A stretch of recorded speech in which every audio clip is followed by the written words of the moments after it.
नीतीश और बीजेपी की जो सरकार है उसके लिए स्थिति बहुत ये नहीं कहा जा सकता कि बहुत कंफर्टेबल है। वो भी कहीं ना कहीं परेशान है। आपने देखा कि चाहे सम्राट चौधरी हो, चाहे विजय सिन्हा हो, या फिर जिस तरह से मुख्यमंत्री नीतीश कुमार हो लगातार दिल्ली के दौरे लगाते रहे हैं और पीएम मोदी से लेकर अमित शाह और तमाम बड़े नेताओं से मुलाकात करते रहे। इसका मतलब स्पष्ट है कि फ्लोर टेस्ट से पहले कहीं ना कहीं उनको भी चिंता है कि प्रशांत किशोर अपनी ताल ठोक सकते हैं। और कहीं ना कहीं जिस तरीके से पिछले 3-4 बिहार के विधानसभा चुनावों में 3 ही पार्टी निकल के आती है, उसमें आरजेडी, बीजेपी और जेडीयू आती है, तो यहाँ पर जो प्रशांत किशोर है वो भी बड़ा खेला कर सकते हैं।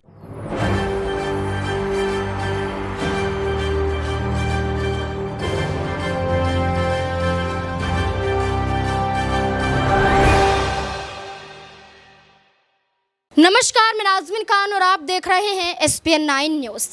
बिहार में तेजस्वी यादव जहां अपने विधायकों को पटना में बंद कर देते हैं, वहीं नीतीश कुमार एक बड़ी बैठक अपने विधायकों के साथ 11 तारीख को करते हुए नजर आए। इसी बीच में यहां पर तेजस्वी यादव की जीत होती हुई नजर आएगी या तेजस्वी यादव को बड़ा झटका लगेगा, यहाँ पर तमाम सहयोगी राय देते हुए नजर आ रहे हैं। देखिए ये रिपोर्ट, जिसमें तमाम लोग जिक्र कर रहे हैं कि नीतीश कुमार की हार भी हो सकती है और यहाँ पर तेजस्वी यादव की जीत भी हो सकती है। सर, जहाँ पर जेडीयू की बात की जा रही है नीतीश कुमार की, यहाँ पर आरजेडी की भी बात की जा रही है कि वो भी धराशायी हो सकते हैं। यहाँ पर जीतन राम मांझी के बेटे हैं संतोष सुमन, ये कहते हुए नजर आ रहे हैं क्रॉस वोटिंग होती हुई नजर आ सकती है। यानी कि जो क्रॉस वोटिंग की बात यहाँ पर वो कर रहे हैं, तो सीधे तौर पर ये कह रहे हैं कि आरजेडी के विधायक सीधे तौर पर जेडीयू को समर्थन देते हुए नजर आएंगे, तो विधानसभा में एक बड़ा बहुमत का आंकड़ा यहाँ पर जेडीयू साबित कर सकती है। अभी दोनों तरफ से अगर देखा जाए तो सभी लोग यही दावे कर रहे हैं कि भाई हमारे पक्ष में ज़्यादा मजबूत लोग हैं, हमारे पक्ष में ज़्यादा मजबूती है, हम आसानी से बहुमत साबित कर देंगे। एक पक्ष कहता है कि बहुमत साबित नहीं कर पाएंगे। तो अभी इसको लेकर मिला जुला कह सकते हैं कि जो बयानबाजी है वो देखने को मिल रही है। लेकिन अंतिम जब मौका परसों जब कह सकते हैं बहुमत साबित करने के लिए सदन के अंदर जब विधायक मौजूद होंगे, कितने विधायक जो क्रॉस वोटिंग करते हैं, कितने विधायक जो समर्थन में करते हैं, कितने विधायक जो खिलाफ करते हैं, तो ये जो पूरा ताना बाना है उस समय देखने को मिल सकता है। लेकिन हाँ, ये ज़रूर कहा जाएगा कि नीतीश और बीजेपी की जो सरकार है उसके लिए स्थिति बहुत ये नहीं कहा जा सकता कि बहुत कंफर्टेबल है। वो भी कहीं ना कहीं परेशान है। आपने देखा कि चाहे सम्राट चौधरी हो, चाहे विजय सिन्हा हो, या फिर जिस तरह से मुख्यमंत्री नीतीश कुमार हो लगातार दिल्ली के दौरे लगाते रहे हैं और पीएम मोदी से लेकर अमित शाह और तमाम बड़े नेताओं से मुलाकात करते रहे। इसका मतलब स्पष्ट है कि फ्लोर टेस्ट से पहले कहीं ना कहीं उनको भी चिंता है कि देखिए हम तो अपना खेमा संभाल रहे हैं, कहीं ऐसा ना हो कि हम अब तो अपना खेमा संभाल लें लेकिन बीजेपी के जो विधायक है वो कह सकते हैं कि आपसे टूट कर किसी और कुनबे में चले जाएं। तो अभी इसको लेकर बहुत सारा कह सकते हैं खेल बाकी है, क्योंकि बीजेपी जो अक्सर दूसरों को डराती है, यहाँ पर वो खुद डरी हुई नजर आती है। तो ये ज़रूर समझा जा सकता है नाज़मीन कि बीजेपी भी कोई बहुत ज़्यादा बेहतर पोजीशन में नहीं है, क्योंकि उनको लगता है कि अगर उनकी पार्टी के साथ में जैसे सरकार बनी है, अगर ये सरकार गिर जाती है तो उनकी लोकसभा चुनाव से पहले बहुत ज़्यादा किरकिरी होने वाली है। देखिए बिल्कुल, यहाँ पर जिस तरीके से कई चेहरों का जिक्र किया जा रहा है, तो इसमें उपेंद्र कुशवाहा का जो नाम मैंने पहले लिया कि अमित शाह से मुलाकात करते हुए देखे गए, उसके बाद मुलाकात देश के प्रधानमंत्री नरेंद्र मोदी से भी करते हुए नजर आते हैं। और ये मुलाकात यहाँ पर लोकसभा चुनाव से पहले इसलिए है ताकि यहाँ पर कितनी सीटें दी जाएंगी उस पर भी चर्चा कर ली जाए। और उपेंद्र कुशवाहा वो हैं जो नीतीश कुमार से खफा रहते हैं। जेडीयू पार्टी से थे लेकिन जेडीयू पार्टी से हटे, अपनी पार्टी का गठन किया, एनडीए के साथ जुड़े, अब सीटों को लेकर कहीं ना कहीं नीतीश कुमार के खिलाफ जरूर उतर सकते हैं। अक्षय मेरे साथ मौजूद है, जानने की कोशिश करेंगे। अक्षय, उपेंद्र कुशवाहा का जिक्र करें, अमित शाह से और फिर प्रधानमंत्री नरेंद्र मोदी से मुलाकात करते हुए नजर आए। क्या उपेंद्र कुशवाहा जो लोकसभा चुनाव से पहले मुलाकात कर रहे हैं, क्या सीटों को लेकर ये मुलाकात हो सकती है? क्या नीतीश कुमार को अगर ज्यादा सीटें दी गई उस पर भी कहीं ना कहीं यहाँ पर पेंच फंस सकता है?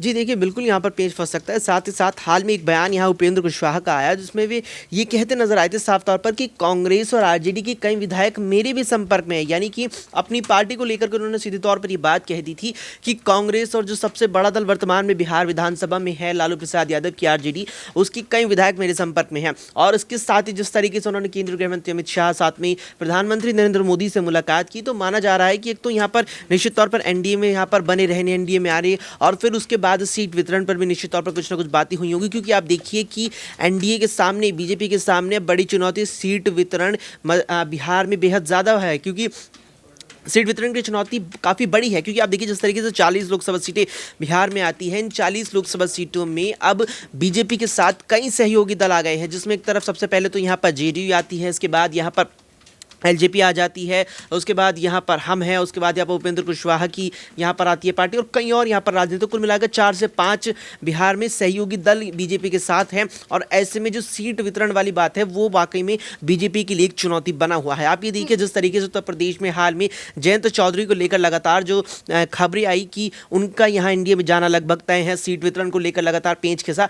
आप ये देखिए कि 3 सीटों को लेकर के खबरें आ रही थी कि जयंत आखिर में जाकर 3 सीटें मांग रहे थे बीजेपी से, लेकिन बीजेपी ने पेशकश की 2+1 2 और साथ में 1 यानी कि 2 लोकसभा सीट और साथ में 1 यहाँ पर राज्यसभा सीट। अब जिस तरीके से उत्तर प्रदेश में 80 लोकसभा सीटें आती है, बावजूद इसके एक अतिरिक्त यहाँ पर लोकसभा सीट बीजेपी देने को तैयार नहीं थी। ऐसे में बिहार में आधी 40 लोकसभा सीटें हैं और सहयोगी दल कहीं ना कहीं यूपी से ज़्यादा है बिहार में बीजेपी के साथ। ऐसे में सीट वितरण का पेच वाकई में फंस सकता है, जो कहीं ना कहीं बीजेपी भी जानती है और उसको लेकर यहाँ लगता है कि उपेंद्र कुशवाहा की यहाँ मुलाकात भी हुई थी। यहाँ पर प्रशांत किशोर की भी बात कर लेते हैं, जो बार बार ये कहते हुए नजर आते हैं कि मैंने पहले से ही भविष्यवाणी कर दी थी कि नीतीश कुमार एनडीए के साथ जाएंगे। वही प्रशांत किशोर कहते हुए नजर आते हैं कि देखना विधानसभा चुनाव के दौरान फिर से आरजेडी के पास आ जाएंगे। अभी हाल ही में उन्होंने जीतन राम मांझी फिर से उपेंद्र कुशवाहा का जिक्र करते हुए नजर आए। क्या प्रशांत किशोर क्या कुछ बिहार में सत्ता जमाने के लिए यहाँ पर ये बयान देते हुए नजर आ रहे हैं, जो अभी जन सुराज अपना अभियान चलाते हुए नजर आते हैं? क्या इसके बदौलत अपनी पार्टी बनाते हुए नजर आएंगे और आरजेडी को समर्थन देते हुए नजर आ सकते हैं? बिल्कुल, देखिए जिस तरीके से इस वक्त प्रशांत किशोर अपनी जनसुराज यात्रा पर निकले हुए हैं और मुझे लगता है काफ़ी दिन उनकी जनसुराज यात्रा को हो चुका है, पूरे बिहार का वे भ्रमण कर रहे हैं, तमाम तरीके से जो मुद्दे हैं उन क्षेत्रों में, जिन क्षेत्रों में वे जा रहे हैं उन मुद्दों को उजागर कर रहे हैं। वहाँ जाकर चाहे सत्ताधारी यहाँ पर 2 महीने 1 महीने पहले तक आरजेडी जेडीयू गठबंधन की सरकार हो या वर्तमान में अब एनडीए सरकार हो, तमाम राजनीतिक दलों को लेकर के वे अपने यहाँ पर जो है आलोचनात्मक अपना रवैया रख रहे हैं। यहाँ पर पूरी तरीके से कटाक्ष यहाँ तमाम नेताओं पर कर रहे हैं और लगातार ये चीज़ मानी जा रही है कि जिस तरीके से यहाँ जनसुराज यात्रा के जरिए तमाम पूरी बिहार के भ्रमण पर एक प्रकार से यहाँ इस वक्त प्रशांत किशोर निकले हुए हैं, माना जा रहा है कि वो भी कहीं ना कहीं अपनी पार्टी को मजबूत करने की कवायद में जुटे हुए हैं। क्योंकि देखिए लोकसभा चुनाव तो लगभग आ चुके हैं, लेकिन अगले साल जो बिहार की 243 विधानसभा सीटों पर यहाँ मतदान होना है, वहाँ पर कहीं ना कहीं प्रशांत किशोर अपनी ताल ठोक सकते हैं। और कहीं ना कहीं जिस तरीके से पिछले 3-4 बिहार के विधानसभा चुनावों में 3 ही पार्टी निकल के आती है, उसमें आरजेडी बीजेपी और जेडीयू आती है, तो यहाँ पर जो प्रशांत किशोर है वो भी बड़ा खेला कर सकते हैं। इस रिपोर्ट में आपने देखा कि कैसे प्रशांत किशोर का भी जिक्र किया जाता है, कैसे जीतन राम मांझी का जिक्र किया जाता है, कैसे चिराग पासवान का भी जिक्र किया जाता है और कैसे यहाँ पर लल्लन सिंह का भी जिक्र किया जाता है और कैसे यहाँ पर नीतीश कुमार यहाँ पर बिहार विधानसभा में बहुमत साबित कर सकती है, इस बात के भी मायने निकाले जा रहे हैं। इतना ही नहीं, ये भी कहा जा रहा है कि आरजेडी के विधायक टूटते हुए नजर आ रहे हैं। यहाँ पर तेजस्वी यादव को झटका लग सकता है, लेकिन उल्टा भी हो सकता है, कुछ भी हो सकता है 12 तारीख को। और 12 तारीख को फ्लोर टेस्ट के दौरान नीतीश कुमार की हार होगी या जीत होगी, ये तो विधायकों के फैसलों पर निर्भर करेगा।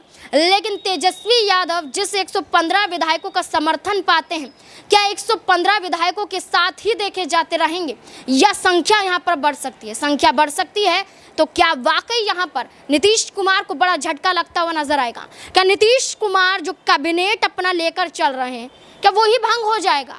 क्योंकि अगर बहुमत साबित नहीं कर पाए तो नीतीश का वैसे भी कैबिनेट भंग होता हुआ नजर आएगा। और ऐसे में तमाम सवालों के बीच में क्या नीतीश कुमार जीत पाएंगे? इन्हीं तमाम मुद्दों के जरिए तमाम सवाल पूछे गए थे और तरह तरह की राय हमारे सामने आई। आपकी क्या राय बनती है नीतीश कुमार तेजस्वी यादव को लेकर? कमेंट बॉक्स में जरूर बताएं। देखते रहें SPN9 न्यूज़। धन्यवाद।